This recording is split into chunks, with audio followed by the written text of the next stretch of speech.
Magandang araw po sa inyong lahat mga kababayan at welcome back dito po sa PNR at ito nga mga karibyo natin breaking news. Heto na, INC binigla ang palasyo, people power na, nako po. PBBM di nakapagpigil, binagsak na.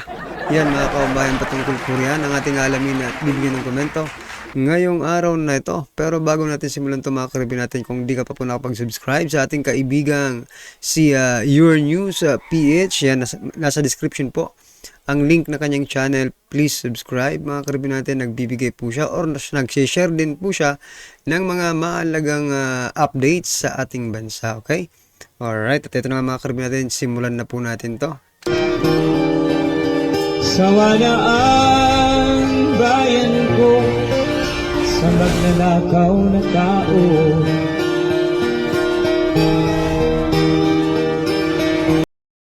So yan mga kababayan, bago natin i-play ang video ito, may share lang po akong balita. Nako, mula po ito sa News 5. Ito si President Bongbong Marcos Jr. mukhang masaya, no? Yan po ang mga eksena. Basahin ko po ang detalye maya-maya lang. Ipakita ko lang po yung behind the scene. Ito mga karibyo natin, no? So yan, nagpulong. I think this is a cabinet meeting, no? O yan mga kababayan. Yan, masaya po si President Bongbong Marcos Jr. Ano ba ang balitang ito? Bakit masaya si President Bongbong Marcos Jr.? Ito, pinasuri ni President Bongbong Marcos Jr. ang 2024 National Expenditure Program, nako, or NEP, para maibalik ang pondo sa ilang critical project ng kanyang administrasyon. We have to examine, sabi po ni President Bongbong Marcos Jr., we have to examine so that the programs that we wanted, that we put in the NEP, can somehow be restored ayon sa Pangulo. O ano masasabi niyo dyan mga kababayan? Sabi niya pa in each department, what are those that are absolutely critical to the socio-economic program as we delivered to the Congress? Paano natin ibabalik? Kasi critical yung mga programa na nawala. Dagdag niya. Nako. Alam niyo palang mga critical yung mga budget na nawala. Yung mga program. Like for example, mga karibyo natin yung modernization, diba? Ng EFP. It is very critical. Why? Because we are, matapang tayo diba? Matapang tayo. Matapang tayong makipagdigmaan, makipag-away sa ibang bansa. Tapos babawasan nyo lang pala. At saka marami pang iba. Pero, what I'm trying to point out, bakit ko po ito i-share sa inyo mga kababayan? Kasi, ito po ay patunay. Ito po ay ebidensya na kung saan inutil. Yan na. Inutil po ang Kongreso. Yung upper house at lower house. Kasi sila naman ang nagpasa ng batas na ng ano na ito, di ba? Ng budget na ito. Ibig sabihin, inutil po sila. No? I think siguro, walang mga karapatan ito para maging biruin nyo. Mga critical po, ito nanggaling na mismo sa ating Pangulo, critical programs. Gustong i-restore. Bakit? Critical nga it is very crucial. Diba? Tapos tinanggal nitong mga hinayutak na ito. Ibig sabihin, wala tayong mapapala sa Kamara at sa Senado. Mga kababayan. Kaya nga, sinabi ko kanina, ito po ay ebidensya na mga inutil po ang mga congressman at senador. Bakit? Ito, ito mga kababayan, no? Kung sa school pa ito, yung project mo, hindi maganda yung pagkakagawa ng project mo, kaya ibabalik sa'yo, ayusin mo ulit. But this time, no? yung teacher nyo na ang nag-ayos para sa inyo. Anong tawag dyan? Well, anyway, ano po ang, or di kaya, di ba? Di kaya, nagpapalusot lang yata kayo. Nagpapalusot lang yata ang palasyo dahil na bisto, 'di ba? O yung mga kalokohan na ito. Ito ang ano ko lang. Hindi ba alam ng pangulo before ito maipasa na ganito na talaga ito? Kasi pinsan niya si Speaker Martin Romualdez, 'di ba? Hindi ba nasabi? Hindi ba na sila nag-usap muna bago ang mga itong issue na sumabog? Well, anyway, I think yan lang ang masasabi ko. Una, inutil po ang Kongreso at Senado. Pangalawa, nagdadrama lang ang palasyo to have a smoke screen sa mga ginawa nilang kabulastugan. Diba? Diyan po kasi magtataka ka rin no? Ang lalaki ng budget nila pero dito yung iba. Yun nga lang, nabisto kayo. Sa sobrang laki ng budget ninyo, naging apple of the eye, no? Yung budget ninyo. Kaya pagdating dito sa baba, teka lang, nawala dito. Tinira na kayo ng bayan. Di ba? I think this is all drama, mga kabayan. So well, anyway, ito, pakinggan na po natin to. Itong nakakagulat, viral at trending ngayon sa mundo ng social media ang di umano'y balitang nag-aalangan ng mga ilang mambabatas kung tuluyan nilang babanggain si Vice President Sara Duterte Carpio sa pamamagitan ng paghahayag ng suporta sa mga impeachment complaint na inihain sa Kamara. Pero bago ang lahat mga kapinas, kung bago ka pa lamang sa channel namin, ay huwag mong kalimutan mag-subscribe. Mga kabayan, subscribe na po kayo. Maraming salamat. Para mas maging update ka pa lalo sa lahat pa ng bagong videos na i-upload namin.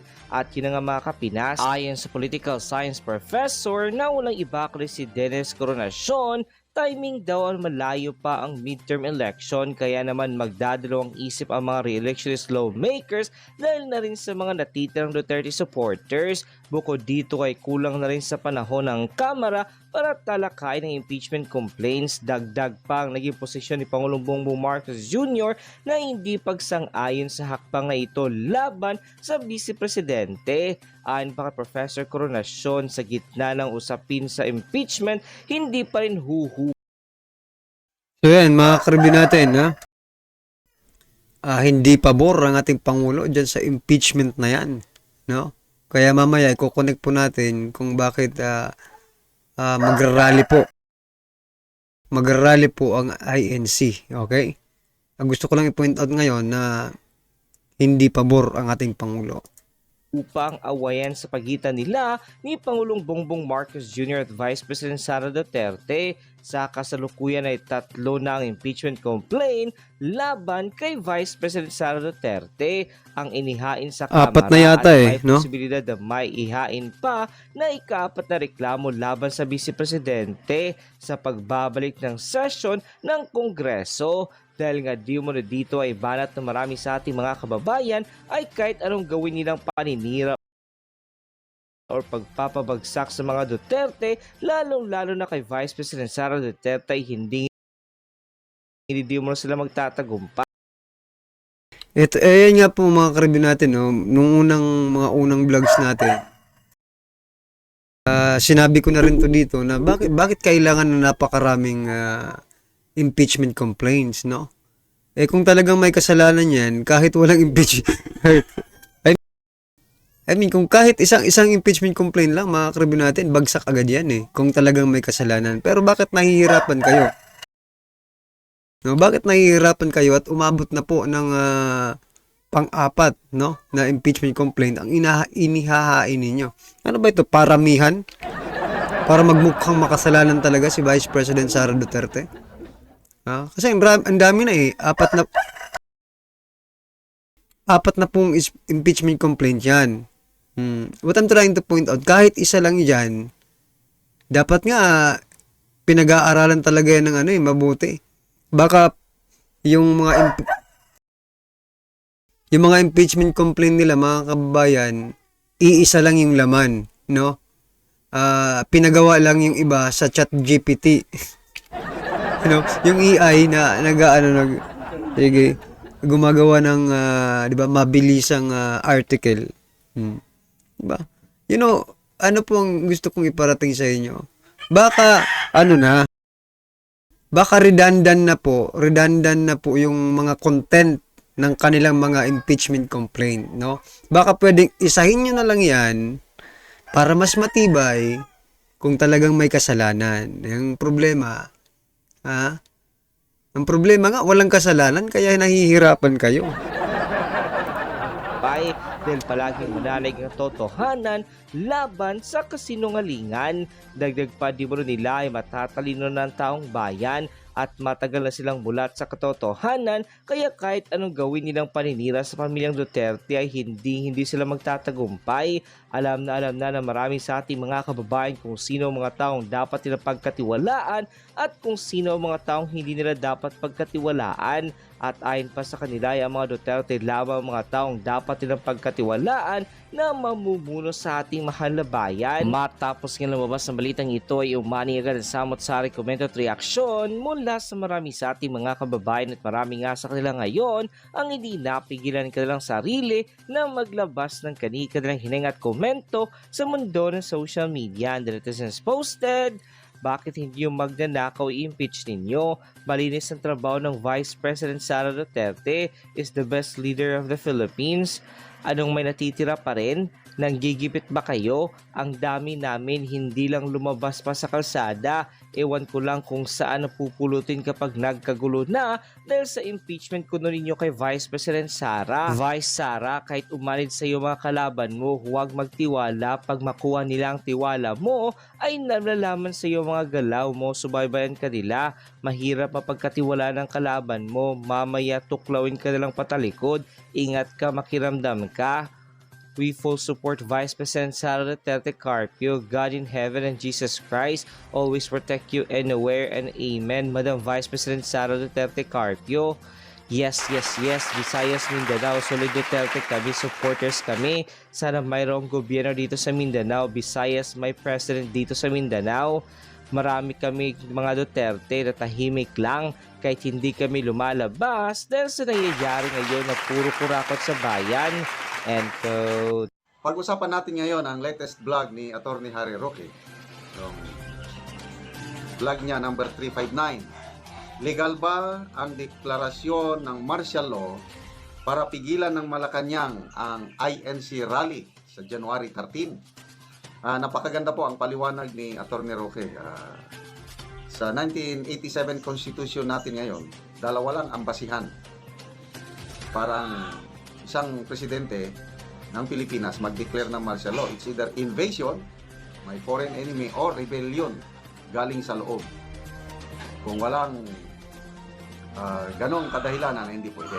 Tapos, once nga nag-declare ng presidente ng martial law, nakalagay sa saligang batas, pwedeng i-review ng Congress ang basihan at pwedeng inolify o ipawalang bahala bisa ng Congress ang martial law na dineclare ng presidente. Kung sakaling lumusot sa Kongreso, pwede ang Korte Suprema. So, maganda ang safeguards natin ngayon. Hindi na lang basta-basta mag-declare ng martial law ang isang presidente. So, pakinggan natin ang kanyang paliwanag. Spokes hour, inagsabi ako na suspicious yung timing ng pag-reorganize ng National Security Council na tinanggal ang Vice President. At sa kasaysayan natin, palagi naman kasama talaga ang Vice President at saka ang mga dating presidente doon sa membership ng National Security Council. Now, alam mo kasi yan ay advisory body, no? Pero importante ang trabaho ng National Security Council kasi yung national security, dalawa yan, no? Banta na nanggagaling sa labas at kapag merong nanlusok, yan ay invasion at banta na nanggagaling sa loob, no? Yung magpatumba ng gobyerno gaya ginagawa ng CDP-NPA sa napakatagal na panahon na o rebellion. Now, yung invasion at rebellion, yan ay isang bagay na binibigyan ng advice ng National Security Council ang presidente, no? So nakapagtataka talaga bakit tinanggal si Bibi Sara, si dating presidente Rodrigo Roa Duterte at si Gloria Macapagal Arroyo at Erap Estrada doon sa advisory body na magbibigay advice sa presidente kung merong banta sa Republika na galing sa labas, na invasion o galing sa loob, na rebellion. Now, ano ba yung importansya ng invasion at rebellion? Well, sa ating saligang batas kasi, naalala niyo naman, ang 1987 Constitution, yan ay isang reaksyon doon sa diktadorya ng Marcos Sr., no? Kaya, ginawa nila ng paraan na hindi mauulit muli yung ginawa ni Marcos Sr. noong 1972. Yung mga bata pa na hindi pa sinisilang ng mga panahon na yon, nung nagkaroon ng Declaration of Martial Law, pinadlak ang Kongreso at binuwag ang Kongreso si Marcos Sr. ang gumagawa ng mga batas at pinakulong lahat ng kalaban ng gobyerno. At linimitahan ang kalayaan ng malayang pananalita. No?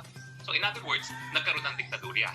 At ang diktadurya niyan ay umabot na hanggang 20 taon, no? 20 years. So ang mga gaya ko na lumaki sa martial law, abay makanta kami na may bagong silang, may bago na, ewan ba kung ano yung mga bagong lipunan na yan, no? Na parang ginagawa rin ngayon ni Marcos Jr. dun sa kanyang tema na bagong republika. Kaya nga suspicious no? Bagong lipunan, bagong republika. Kaya lang talaga itong bagong republika ay talaga namang nasasapul, no? Dahil sa lahat ng mga masamang mga pangyayari, yung isa sa pinaka delikadong Maynila, yung mga ganyan ba, isa sa pinakamasamang quality of life, ako, bumalik na tayo sa dating Pilipinas kung ganyan ang ibig sabihin ng bagong republika. Pero mabalik tayo sa pinag-uusapan natin. So yung kahalagahan ng panusok, invasion at rebellion ay dahil sa 1987 Constitution, heto na lamang ang pupwedeng basihan para magdeklara ng martial law ang presidente. Kinakailangan mayroong isang dayuhang bansa na lulusubin tayo, invasion, or meron talagang paggamit ng dahas, ng armas para patalsikin ang gobyerno. Now, para maiwasan yung diktaturya ng 1972, sinabi rin ng ating 1987 Constitution, bukod sa dalawa na lang ang kadahilanan para magdeklara ng martial law, na itong pagdedeklara ng martial law ay po pwedeng ma-review ang legal at faktual na basihan ng hukuman at ng ating Kongreso. In fact, automatic na kapag nagdeklara ng martial law, yung Kongreso ay talagang mag-i-special session at pag-uusapan ang legal at faktual na basihan. At kung So yan mga kababayan, so recap lang po, sinabi ni Atty. Roque, dalawa po ang pwedeng pagbasihan ng martial law, invasion at saka rebellion, no? At hindi pala basta-basta mga kababayan ang sa ngayon na, noong una, sa panahon po ni Senior, ganun nila kadali na kasi wala pang concrete law, no? Ngayon, meron na po na pwedeng magpigil, no, diyan sa martial law. Wherein makikialam po ang Kongreso at ang Korte Suprema. But eto po, ang problema kasi busog na busog. 'Di ba? Ang problema dito kasi busog na busog po ang Kongreso. 'Di ba? Busog na busog sa administrasyong ito ang Kongreso. Eh kung ikaw ay busog na busog, kakagatin mo pa ba yung amo mo? Hindi na. Hayaan na natin yan. Marami na tayong pera. Parang gano'n na lang ang mangyayari. Diba? Kaya pala nag-gets ko na si Atty. Roque, no? Sabi niya, ang problema kasi linakihan yung pondo ng Senado at saka Kongreso. Yun pala yun, no? Pwedeng maging utang na loob ng Kongreso at Senado yung kanilang malaking budget, para wag lang makialam. Yan ay opinion lang natin mga kababayan, ha. Well, anyway, ito pa about sa INC, no. Hindi talaga ito mapipigilan mga kababayan sapagkat yung kanila pong reason kung bakit, no, sila magrarally is because to support yung panawagan ng ating President Bongbong Marcos Jr. Na hindi pagpabor dyan po sa impeachment against Vice President Sara Duterte. So, sinong authority ang pipigil sa kanila? Sinusunod lang naman nila yung sinasabi ng Pangulo, di ba? Matalino rin mga kababayan. Palapakan po natin. Matalino po pagkat sumusunod lang sila sa kung ano ang sinasabi ng presidente. Well, anyway mga karibyo natin, ano po ang inyong reaksyon, opinion patungkol po sa video ito? Comment lang po sa baba para at least alam po ng ating mga kababayan ang inyong opinion, reaksyon, or kritisismo. Maraming salamat po. At saka pala mga kababayan, don't forget to subscribe sa ating kaibigan Your News PH. Nasa description po ang link ng kanyang channel. Maraming salamat po. Sawa na ang bayan ko sa magnanakaw na tao.